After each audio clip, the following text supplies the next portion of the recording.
Thank you, Presiding Officer. I warmly thank Beatrice Wishart for bringing this debate and the opportunity to speak in it here today, and I congratulate her on her excellent contribution and enjoyed listening to all members speak thus far. Presiding Officer, I've spent 49 years campaigning in various capacities to support, to provide succour to our fishermen and fishing communities throughout Scotland, starting off as a schoolboy campaigning for our mother in 1974 when she successfully won Murray and Nairn from then Gordon Campbell, and she thought that she had the fishing community on her side during the campaign.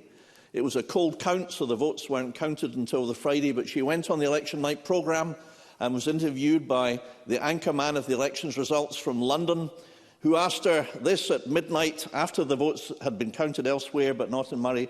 "Well, Mrs Ewing, how have you done in Murray and Nairn?" And she said, "I won." And he said, "How can you possibly know? Because the votes haven't been counted yet."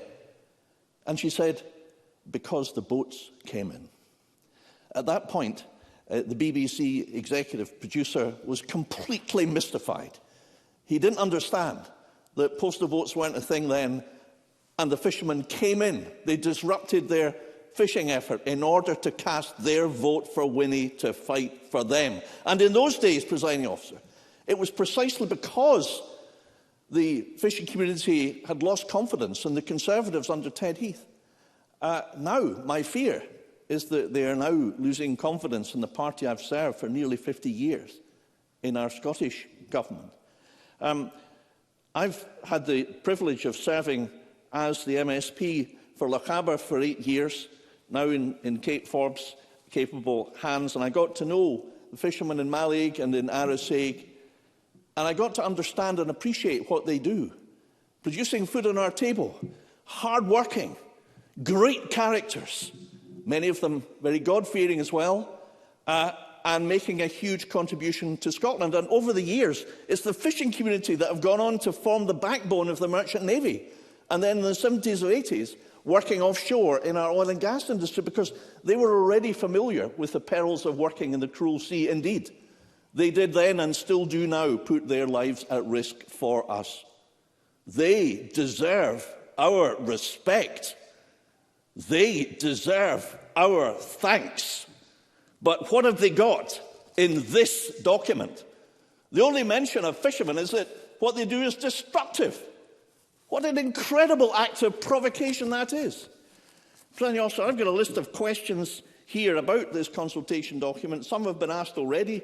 Why didn't the government sit down with fishermen at the beginning? Work with them, as Beatrice said, on local management to learn what they do. After all, no one's got more interest in fishermen than preserving stocks for the future, for their family coming on.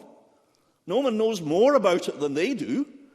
You can't convince me that an academic working in a university behind a typewriter knows more than the fisherman working the sea.